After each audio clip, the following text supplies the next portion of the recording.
America chika olwaleero Mande ku Lwomukaaga twawumula ku ssomero ne ba alumni ba Vienna ne batukolera akabaga akanene dina nange ne kankuuma nga nkyali wabweru after midnight naye nga pulaani yange nali mmaze ogikola nti oluba okuwumula ku ssomero kugenda ku faamu kutandika kukola silage wante. Bannaye kati wano tuli mpitawo ku Balugwala wano mu Lusanja nabalaga nga nzijawo ekisagazi nga nsimbawo emiti nga nsimbawo ne kasooli nali ntudde mu kati kali kati bannange bw'oba ojjukira nze nyinza obutajjukira naye ndoza gyandira emyezi 3 kasooli wuuno tumugjawo. Alhamdulillah rabbil alamin. Ensimbe yange ya kasooli olw'okubanga mba ngenda mujja mu mmere ya bisolo nsimba kumu si followinga gali mateeka gaabwe simanyi fuuti 2 ku 2 ani naani naye nze ne neesiga nti kasita nnina ente zange zirina manure. Mwalaba bwe naleeta bumanyuwa wano n'enjiwawo obumotoka obwasukka mu 15 era results muziraba. Eminwe gya kasooli mugiraba gyonna minene buli wookwata wonna eminwe gya kasooli mugiraba. Kati ekyo kyekigendererwa ekirimu kyembagamba nti bannange tulimenga bwe tulunda. Bw'olimanga olunda osobola okubaza ebintu bingi kubanga oba olina obusa manyiwa gw'oteekamu. Era abantu abagenda okulimira wana nti nze bwe mmala okujja mu bwe biti nga mpa abantu b'ekyalo. Abantu b'ekyalo bagenda okuyoola wano ekijanjaalo kubanga ekifo kyonna nakijjuza manyiwa. Naye ninayo akantu ak'enjawulo ke njagala okubaddiramu nga nakabategeezanga. Ti bannange tukozesenga ebyobugagga byaffe bulungi. Wano emyaka 3 nasimbawo ebisagazi nembiriisa ente zange paka bwe byatandika okukendeera output ne ngamba kambijjewo kansimbewo kasooli naye nabalaga nti nsimbiramu omuti gwa kalitunsi. Olunaku lwensimba kasooli lwensimba kalitunsi kati emiti girabe. Emiti ogiraba? Emiti nga bwe gulaba bwe gukuze ne gutuuka wano kirina ekigendererwa kye kitutegeeza. Gigino gigenda gigoberegana gijo girabe. Emiti gikula. Bannange yabagamba nti nno kalitunsi wabeera tewadda kintu yabalimba. Ebintu by'ennaku zino byakuliikiriza. Kati okalaba bwe kawanviiridde bwe kati olunajjamu bwe nti nga nteekako ka NPK ne DAP ng'omuti guno gutandika okuwaga. Era bwe banajjiramu ebijanjaalo byabwe ab'ekyalo sizoni y'ekyalo nga tokyalina ky'oyinza kusimbamu kirala. Bannange mutegedde formula eyo nti okubeera n'ejjinja limu n'okuba ebinyonyi 3 abaali bagamba n'okuba 2 baali tebamanyi. Nze wano kasooli nzijamu omuti guuguno ate n'ente zange eri zeeyagala. Tuwano kasooli abasajja bange oba banaakola batya kuba mbataddemu bbidi zagenza okwera ssaawa emu ng'ekikomando kiyingidde okuba kasooli twadde tetunnamutandikako.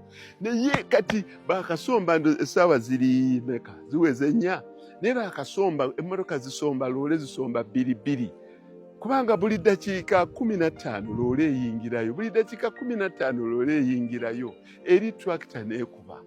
Tugende tulabeko ko wali eri ku Settimba.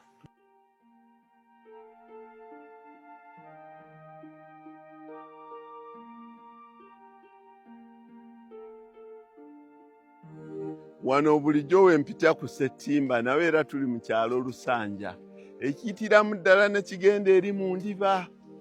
Kati wano nawe era nabalaga nga tusimbawo kasooli n'emiti abasajja bange abo abaalina obuveera. Kati wuuno tumugjawo kati ennimiro za kasooli nina 5 eri wali ku Balugwala tubadde kati wano ku Ssettimba wawe tugenda ogende wamu kuba luguudo then tugende ku Gammega waliwo eri Enkulagirire then tulooke tugende e Makukuba. Kati ekyo kigenda tutwalira bbanga ki nga tukyatema kasooli nga tukola ne silage.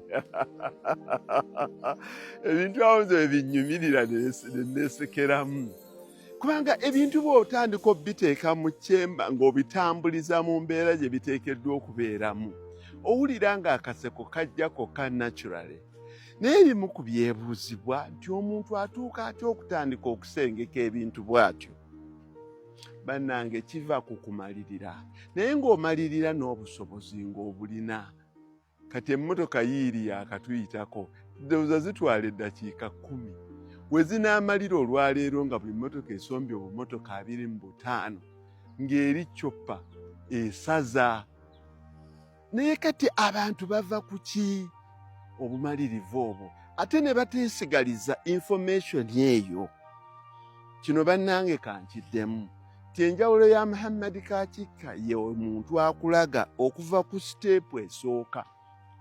Wano nagulawo ku mwami bamuyita Ssenfuka, nagulawo nenkubuulira ettaka nalifuna ntya, nendikozesa ntya, nenditeekako ntya, buli kimu nenkikulaga step by step. Nesikoma kukulaga kantu katini bwe kati, nenkulaga aerial drone picture obunene bw'ekintu. Kuba abantu abasinga bwe baba batunnyonnyolako partly. Kubanga osanga balina ensonga lwaki tebalina kwennyonnyolera kumalayo. Naye kati bannange nze kiki ekinneekubisaamuko nti eno information eri classified. Ensigo nazigula wali waffe nakifuma. Maniwa mujja wali. Abaana baye benkozesa bano si bagwere. Kati bano bagwere. Kati eno kampu yawe eno yayikombani. Kati kampu eri wano wonna wano yabagwere. Kampuni eri bali Balugwala. Kati tugenda ate osisinkane kampu endala. Kati abaana bano n'obawa emirimu lwaki information eyo gihidinga? Kati kasooli bwe muzze wano simutunze. Era bwe tunaava wano nga nkutwala gye ŋŋenda omukoleramu silage w'ente zange. Kikyawo obligation kye nnina, kikuuli kyawo kye nkoze. Awusanga abantu kye kibagaana okuwa information in full. Bannange waliwo ekimenya amateeka. N'ogula ettaka lyo nga tolibbye. N'oleeta abaana b'eggwanga n'obakozesa n'otakozesa byuma. N'obasasulanga. N'osimbamu ensigo ng'ensigo zigula kwammwe. Sibimportinga nze simportinga bintu. N'oleeta manure gw'oggye mu nte ezo n'oteekamu. N'okungula kasooli wo. N'omutwala. N'omukolamu silage. N'oliisa ente ezo. Tugenda awalala.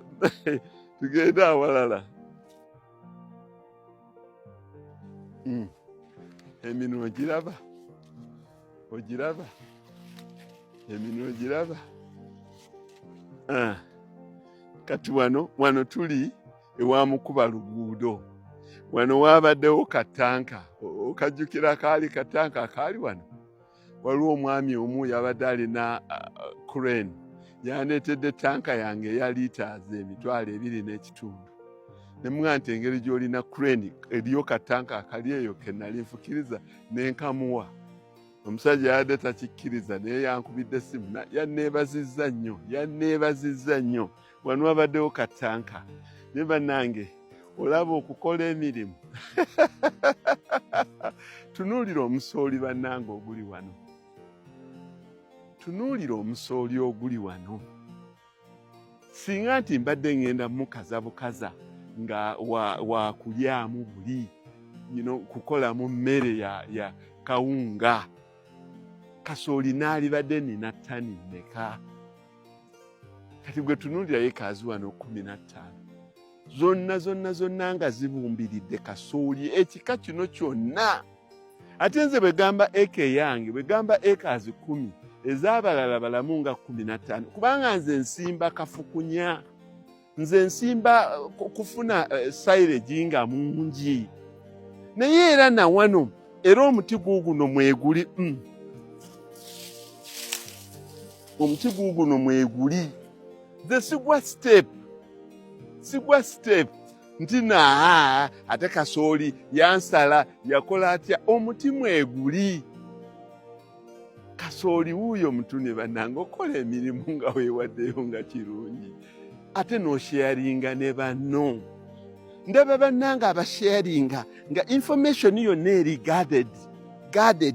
Ayagala okusharinga oba baba baagala likes oba baagala. Nze saagala likes, nze saagala kutunda, nze saagala kubajjamu abandaba, saagala kubajjamu ssente. Era ku luno silage wange sigenda kutundako kubanga eri mashini eri empya ekuba ka silage kabanga leero kayitirivu obulungi. Njagala luli zaali zirya piraawo, kati ono agenda kuba biriyani, piraawo wa biriyani zigenda okulya. Tugendeko eri emakukuba ku liri Lugogoma.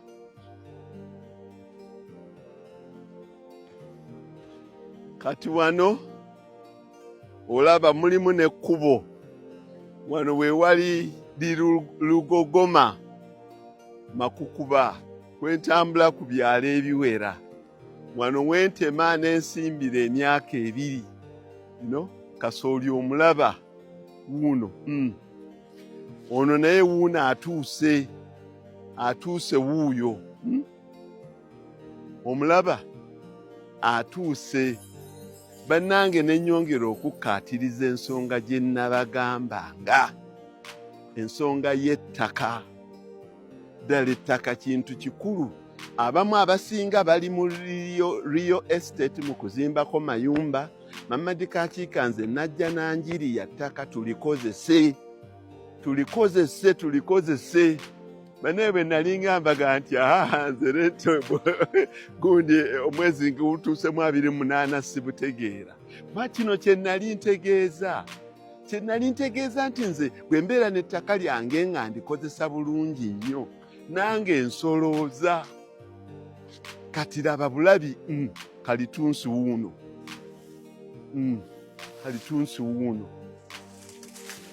Eno emiti gikuze kalitunsi wuuyo. Omulaba kalitunsi wuuno. Omulaba emisooli giigino. Emisooli giigino kalitunsi wuuno. Mulaba nsinga obuwanvu. Omulaba kati kasooli olunaaba okuvaamu ng'omuti guwaga. Waniyo yayimba abangoba bakongojja. Nze sirina bangoba, nze njigiriza buyigiriza bantu. John dda watuufu kalitunsi wuuno omukwate bulungi. Tobeera awamu omulaba kalitunsi. Nali musimba wano juuzi ng'abantu balowooza nti nsaaga. Naye n'eminwe gya kasooli giigino ssebo sembera. Eminwe gya kasooli giigino gisembera. Eminwe gya kasooli giigyo ogiraba? Eminwe gya kasooli ogiraba? Giigyo. Naye bw'ogyokoma okweyongera munda jangu. Eminwe gya kasooli ogiraba? Naye ne kalitunsi omulaba. Olaba kalitunsi bw'abanga ali mu kasooli nga wateekerako ekigimusa. Olaba kalitunsi bw'agobagana ne kasooli. Kasooli taba na buzibu. Kasooli naye akula. Wuuyo. Kalitunsi omulaba bwansinga obuwanvu. Olaba bannange omusajja ono ddala bwe yajja okutusomesa tutegeere enkola ya ssente. Olaba omusajja ono bannange teyajja kufuna likes abamu bampita TikTok. I don't like it. I'm an educationist. Okubanga, I used that channel. I'm not a TikToker. I'm not an influencer. Gundi, influencer takulaga nti ebintu babikola bwe bati tunuulira. N'eri yonna yonna nga bw'ogenda. I'm an educationist. Nze ate sibalagaako buwugiro. Nkulagira ddala ekintu mu bulamba bwakyo. Kati nsaasiramu John. Nsaasiramu nti weebaka kakiika weebaka. Kuba kati gwe teebereza eka zino ezisukka mu 100 zonna kasooli nga atuuse okolamu silage. Kyekyo kati tugende ku gye bamukolera. Kati bannange mbalaze eri kasooli gy'ava. Nabalaze wano system engeri gye tumukolamu. Ffe kasooli tumukubira ku ttaka ddala lyennyini lino ttaka. Tumukuba ku ttaka kwennyini. N'ettaka erya bulijjo twalijjako ne tutuuka ku luyinjayinja lwe lulinga seminti. Naye amazzi gonna ge tugenda okuyiwamu ne microbes bigenda kuyitamu. Kati emirundi giweze nga mbalaga engeri gye tukolamu silage ono. Naye mbazizzaayo n'ensooka okubalaga ku parent root. Kasooli avaawa. Kati kino mukiraba. Kati lengera. Kati nja kubalaga nga tuyiwamu microbes, tuyiwamu sukaali ggulu, tulooke tubeekinge keeke yaffe. Naffe twagala kwefaanaanyirizaamu bake for me. Kubanga akola keeke ez'akabi. Naye naffe ente zaffe zirinanga okumanya. Ti Mukama waffe alabika ayitako mu Bake for Me Institute. Kuba babekinga keeki bulungi. Naffe wano tugenda kukola chicken biryani. Waluli zalinga zirya pirao masala. Naye kati mashini mpya. Kuba akantu nga kaakabi nnyo zigenda kuba tukolayoko ka chicken biryani.